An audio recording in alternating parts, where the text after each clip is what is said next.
yo generalmente, más que hablar de acumulación de micotoxinas, hablo de acumulación de daño. Entonces, si yo estoy consumiendo cualquier micotoxina, ¿no? Me va a estar pegando al hígado, al hígado, al hígado, y va a llegar un momento en que el hígado ya no va a poder responder fisiológicamente de la misma manera. Entonces, cuando empezamos a notar todo esto, ¿no? Entonces, por ejemplo, cuando me preguntan qué micotoxina sí se puede acumular, generalmente yo les digo la aflatoxina porque es liposoluble.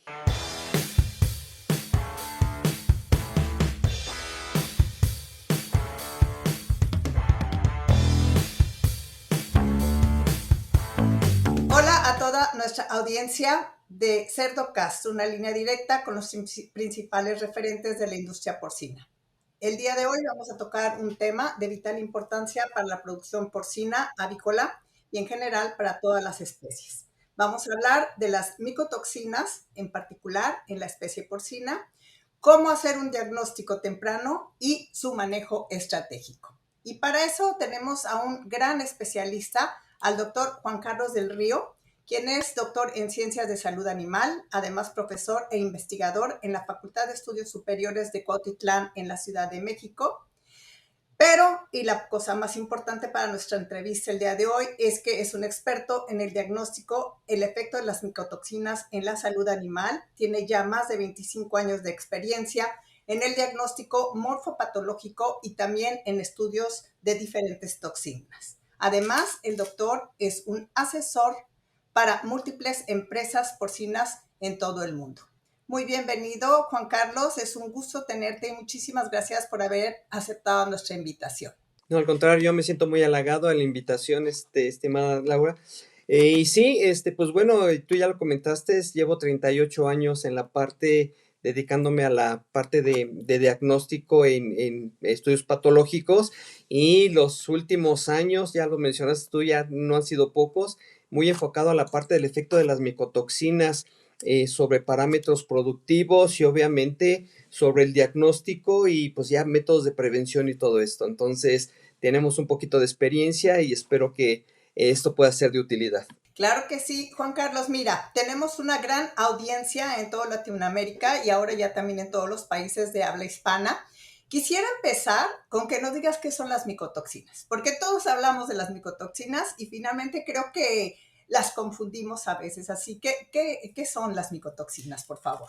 Sí, las micotoxinas son metabolitos secundarios de hongos, pero que tienen la información genética para producirlas. Generalmente este tipo de hongos son hongos microscópicos, pero no todos los hongos microscópicos tienen la información genética para producir micotoxinas. Finalmente, ellos en su metabolismo están produciendo estos productos que son de desecho para ellos, ¿no? Aunque también se sabe que a veces lo utilizan como un mecanismo también de protección, pero de manera muy general podemos decir que son productos secundarios que son resultado del metabolismo de los hongos. El problema con estos metabolitos secundarios que dependiendo la concentración y la dosis llegan a ser tóxicos. Por ponerte un ejemplo, la penicilina es una micotoxina, pero que tiene un beneficio para la salud, ¿no? Entonces aquí el punto es, como en todas las estrategias que tienen que ver con la toxicología alimentaria, va a depender mucho de la dosis y concentración para poder o no provocar alteración en los animales. Excelente. Ahora creo que ya todos estamos en la misma página y vamos a poder hablar de forma más puntual por qué estas micotoxinas son muy importantes en la producción porcina. Preparándome para esta entrevista, Juan Carlos, vi que diferentes estudios de vigilancia miden que las micotoxinas se encuentran por arriba de los límites de detección, vi que les llaman así, o de cuantificación, y que muchos alimentos en general están contaminados con micotoxinas.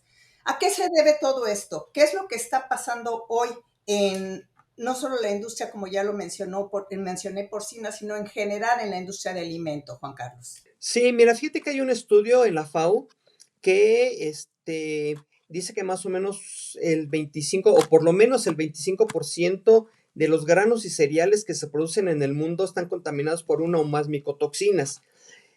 Pero los cambios climáticos han favorecido también para que se pueda incrementar, incluso ya se habla de un 40%.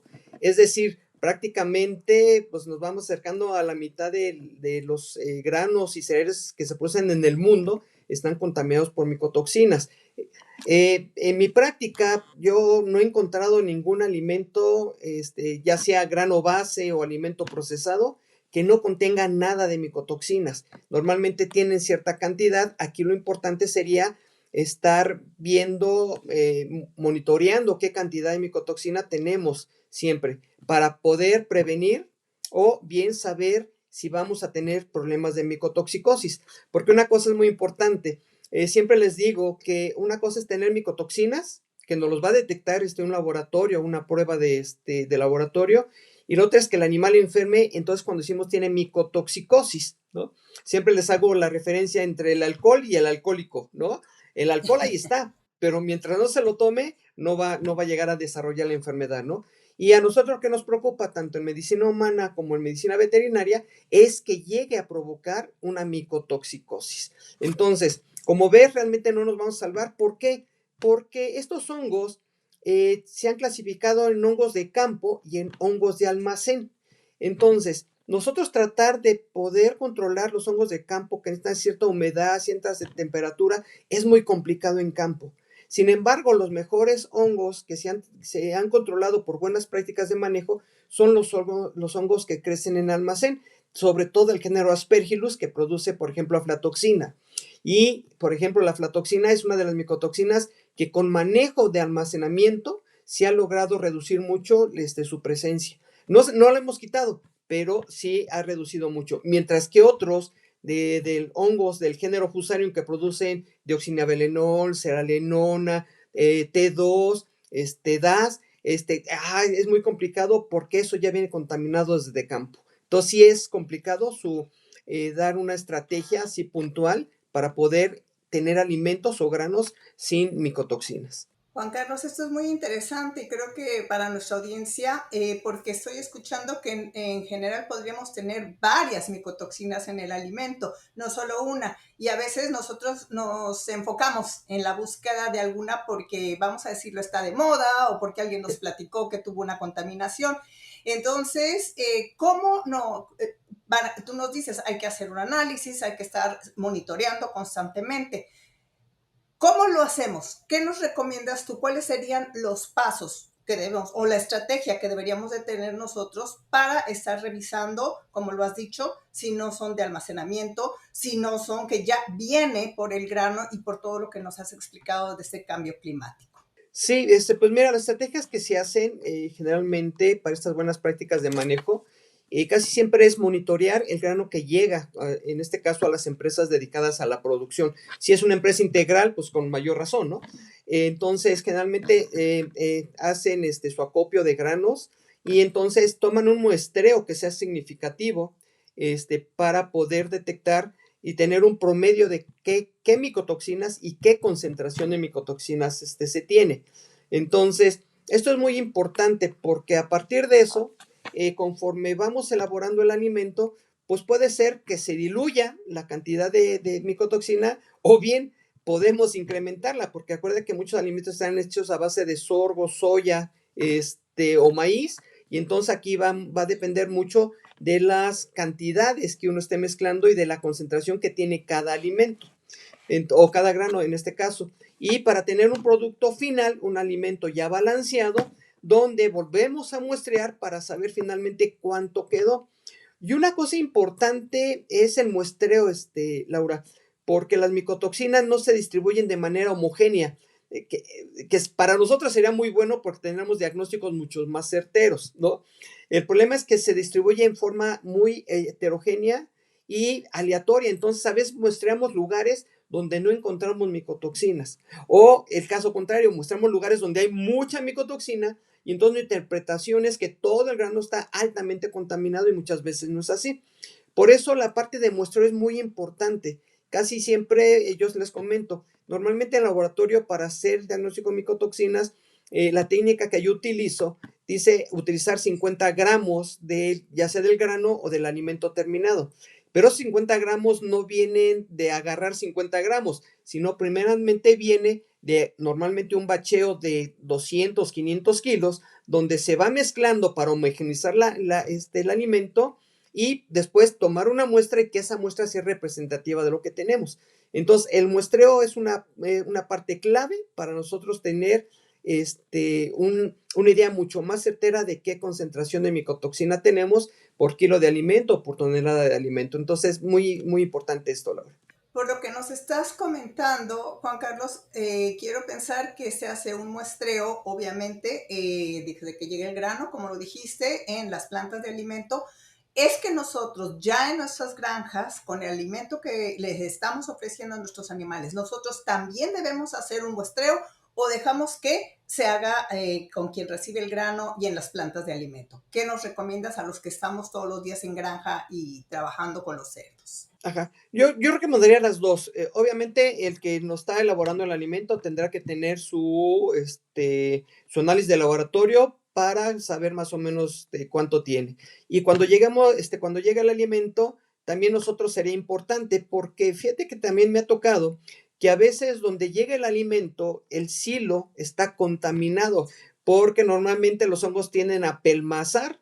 ¿Y qué es lo que pasa? Que a lo mejor el alimento viene con poca concentración, pero no se ha limpiado ese silo y caen todos esos apelmazamiento de hongos con gran cantidad de micotoxina, y entonces lo que hacemos es volver a tener un alimento que venía con poco, se vuelve a tener más micotoxinas.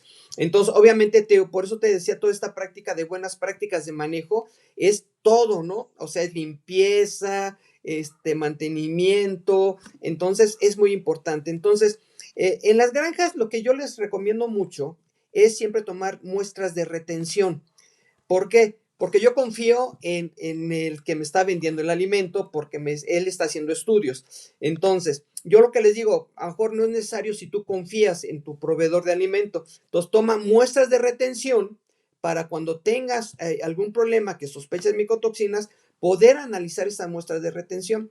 Pero al mismo tiempo, tiene que ser un buen muestreo, ¿no?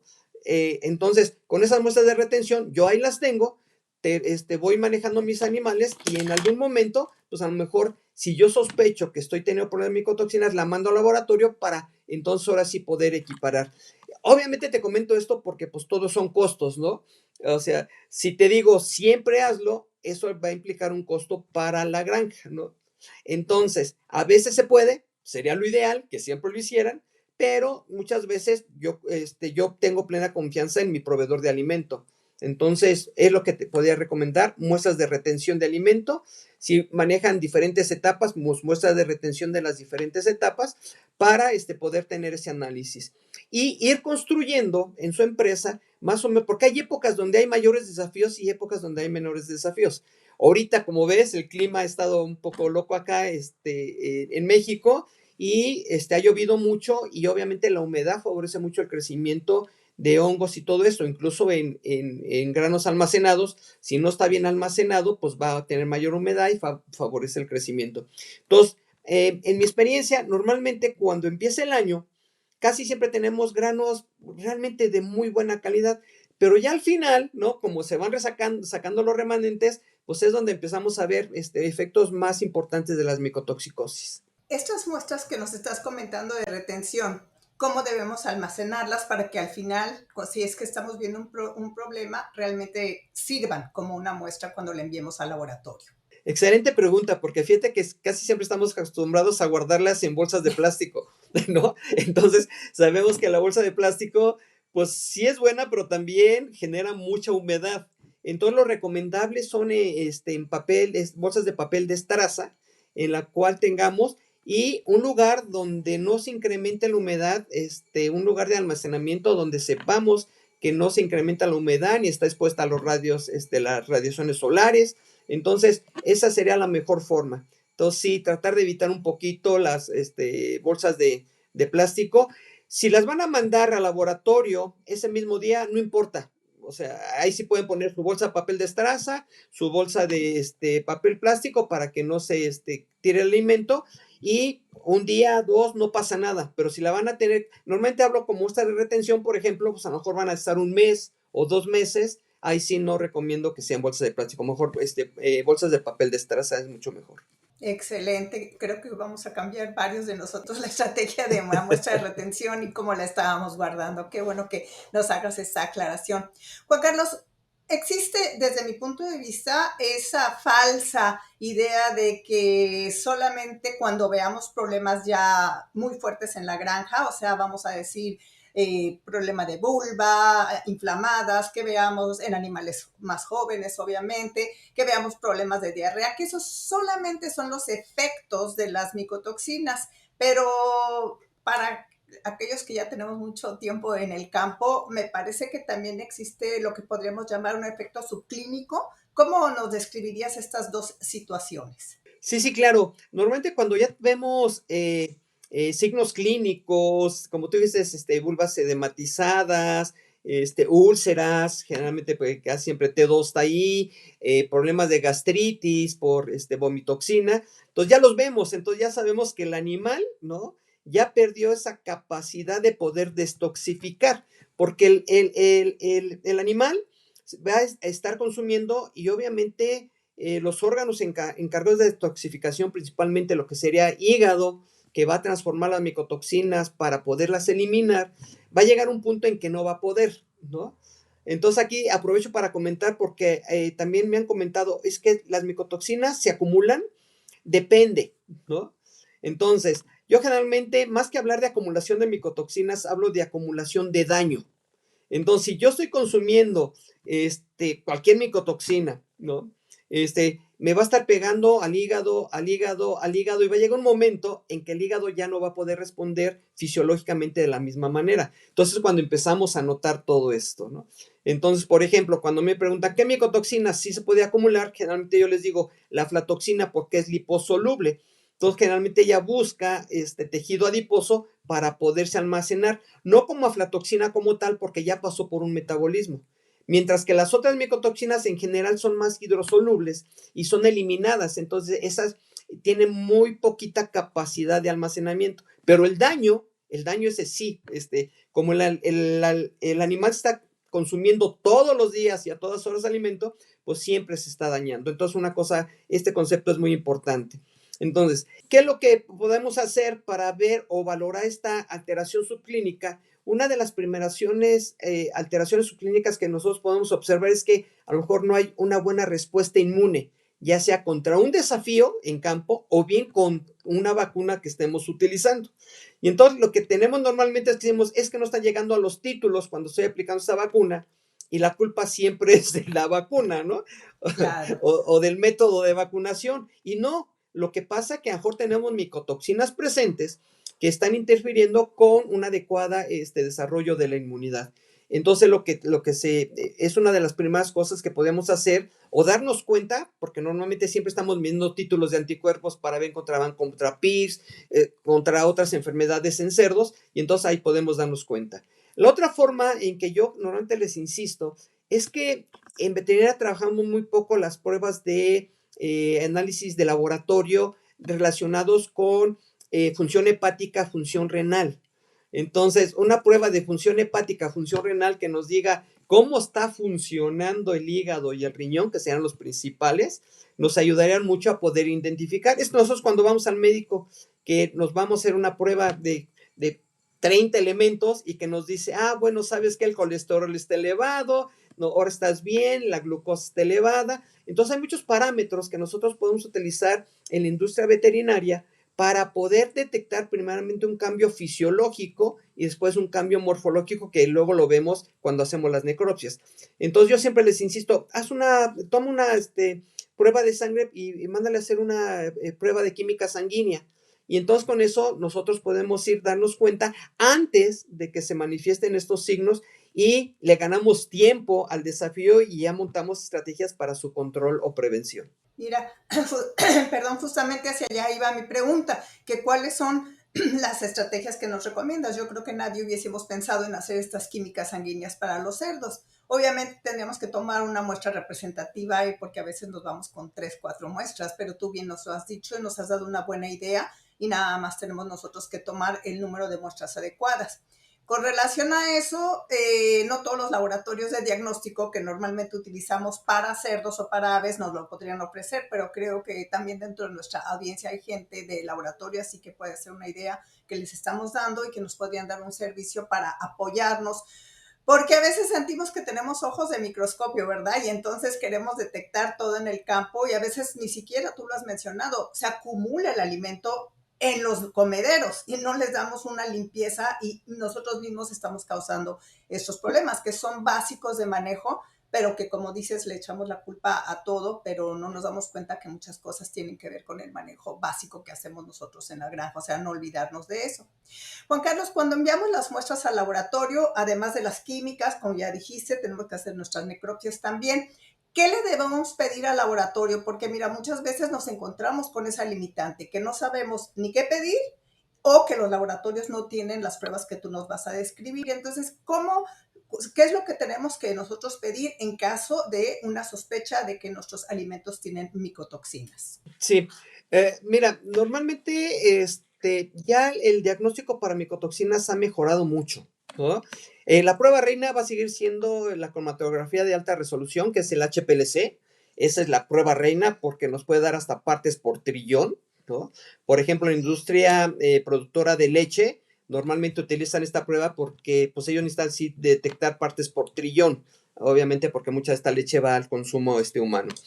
Pero las pruebas de ELISA, ¿no? Las que luego son pruebas muy bondadosas, muy rápidas y también pues un costo totalmente diferente al HPLC. Entonces realmente estas pruebas de ELISA muy al principio teníamos errores de falsos positivos o falsos negativos. Sin embargo, ya han mejorado mucho y a mí cuando me preguntan qué prueba utilizar, yo digo, una prueba de ELISA, o sea, de verdad que ha mejorado mucho y nos da una idea, un panorama rápido y amplio de qué micotoxina tenemos y qué concentración de micotoxina tenemos, ¿no? Incluso ya hay pruebas donde prácticamente son a veces como tipo sensidiscos, donde ponen la muestra y dice, bueno, te voy a analizar 10 micotoxinas. Y entonces lo mete uno al equipo y en 10 minutos, 15, a lo más 20 minutos ya tenemos un resultado de una gama de micotoxinas, porque bien lo comentas, normalmente un alimento no tiene una sola micotoxina, qué bueno sería, ¿no? Porque sabríamos contra qué atacar. El problema es estas interacciones que se están dando, ¿no? Y el problema es la interacción porque uno muchas veces llega el resultado y dice, no, pues es que tienes, por poner un ejemplo, 5 ppb de aflatoxina. Y uno dice, bueno, pues 5 ppb no es mucho, pero después dice, pero fumonicina tienes 1500 ppb, ¿no? De DON otra vez tienes 500 ppb y así va, ¿no? Entonces, pero ya la suma de todas, entonces la que nos está provocando una alteración, ¿no? Y entonces, aquí lo importante es saber qué micotoxinas tengo y qué concentración tengo de cada una para poder hacer yo un análisis más profundo y poder armar mi estrategia. Entonces aquí va a depender también mucho de muchas cosas, porque a lo mejor la concentración de varias micotoxinas que yo encuentro en una granja es la misma de otra granja, pero por su situación sanitaria, el efecto es mucho más severo en la que tiene una peor situación sanitaria, con la misma concentración de micotoxinas que en la que tiene un riesgo menos sanitario. Entonces, eso también afecta mucho. Entonces, yo también siempre digo, empiecen en interacción de micotoxinas, sí, pero también interacción con virus, con bacterias, igual con el propio manejo. Entonces, también piensen en todo eso para poder hacerlo. Entonces, ¿qué recomiendo yo, Laura? Una prueba de ELISA y prácticamente casi todos los laboratorios que se dedican a la parte de diagnóstico veterinario la tienen muy bien montadas. Muchos laboratorios o empresas que se dedican a producir los kits también ya lo tienen bien elaborado y yo diría que esa para la explotación es rápida e incluso muchas empresas integrales compran sus propios kits y entonces su propio aparato y ellos hacen su análisis constante. Entonces es lo que yo te podría recomendar. Ay, Juan Carlos, pues yo creo que porque tú eres especialista, porque a veces no encontramos ni una prueba para hacer un diagnóstico de cualquier patógeno que es muy común. La verdad es que ha sido excelente toda esta información que nos estás dando, porque yo creo que muchos de los que estamos en el campo tendemos a irnos a la parte de patógenos, virus, bacterias, y con eso queremos resolver todo y le pedimos a nuestro laboratorio, quiero que tengas estas pruebas. Pero tú nos acabas de hablar de cosas que de veras caminando por el mundo y por todas partes, en particular de Latinoamérica, pues me ha servido mucho porque vamos a empezar a trabajar con nuestros laboratorios y seguramente te vamos a consultar nuevamente para que tú nos digas qué es lo más importante, sobre cuáles nos tenemos que ir y las interpretaciones que la verdad yo creo que a veces nos hace falta, porque a veces podemos correr las pruebas pero no podemos hacer una interpretación. Tú como especialista pues nos podrás responder a estas preguntas.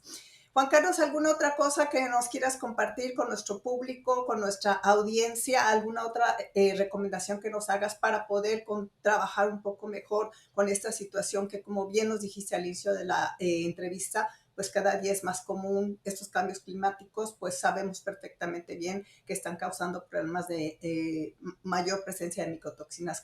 ¿Alguna otra cosa que nos quieras comentar? Sí, pues mira, yo siempre recargo la importancia de hacer un diagnóstico integral, ¿no? Este diagnóstico integral, les digo, el diagnóstico integral no empieza en la necropsia, el diagnóstico integral empieza desde revisar los registros, ver las instalaciones, platicar con el médico responsable, desde ahí empieza el diagnóstico integral, porque si yo no, afortunadamente yo creo que en la parte de ceros llaves, estamos que ya muy mentalizados que prácticamente todo registramos, ¿no? Entonces tenemos ya los datos ahí registrados. Obviamente nos tenemos que dar el tiempo para poder analizarlos, para ir haciendo nuestras gráficas anuales para poder saber en qué momento tenemos mayores desafíos. Entonces de ahí empieza. Posteriormente, ¿no? En este diagnóstico integral, pues sí va desde tener pruebas de laboratorio. Normalmente cuando vacunamos casi siempre tomamos muestras y vamos teniendo registro, por lo mismo con las micotoxinas, o sea, mi alimento, mi grano base, qué concentración de micotoxina tiene, después mi alimento terminado, qué micotoxinas tiene, después ir viendo los registros productivos, después, si hay ya signos clínicos, pues bueno, la toma de muestras, como yo decía, desde sangre, desde hacer una biometría hemática, por ejemplo, el tricoteceno T2 afecta mucho a la médula ósea. Entonces, aparte de provocarnos inmunodepresión, nos va a provocar una disminución del hematocrito, y si no hay hematocrito no hay transporte de oxígeno y pues todo lo que desencadena, ¿no? Claro. Fumonicina, por ejemplo, nos queda muy claro que fumonicina es una micotoxina que provoca mucho edema pulmonar. Obviamente un animal con edema pulmonar pues no puede respirar, pues mucho menos va a querer comer, y aparte del efecto inmunosupresor tan importante que tiene la fumonicina y en general las micotoxinas. Posteriormente nos iríamos a la parte de hacer una necropsia, y en esta de necropsia yo siempre les digo, hagan un puercograma, es decir, tomar para histopatología pedacitos de todo, ¿no?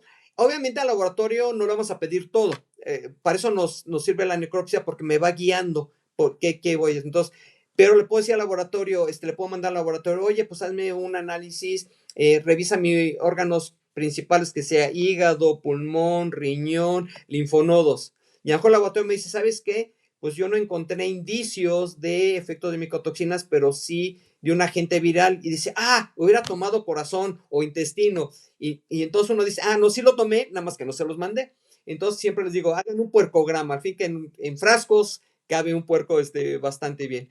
Y después de ahí, obviamente, la parte histopatológica, digo, yo como patólogo no lo puedo dejar de lado, porque me da mucha información. Obviamente, casi siempre dicen, es que te mando histopatología y te tarda 7, a veces 14 días. Digo, sí, tienes razón, pero si tú vamos armando todo el diagnóstico integral, a lo mejor el diagnóstico histopatológico sería más para confirmar o bien descartar algo que yo presumiblemente ya te había dicho. Y bueno, y después armar las estrategias de control. ¿Cuáles serían las estrategias de control? Pues básicamente, pues primeramente tener o adquirir grano menos contaminado. Digo, no encontrarlo sería un éxito. Si lo encuentras, me dices para poder difundir la información, ¿no?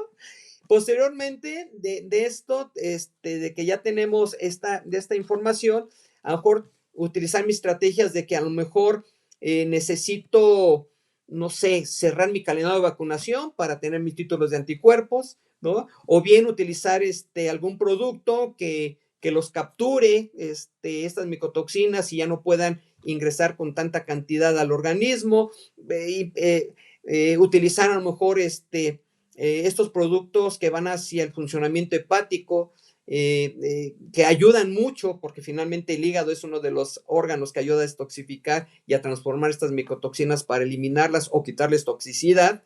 Entonces ya podía yo armar mi estrategia para saber en qué momentos sí necesito utilizar uno u otro producto o varios productos a la vez. Entonces yo diría, este diagnóstico integral va a ayudar mucho, Laura.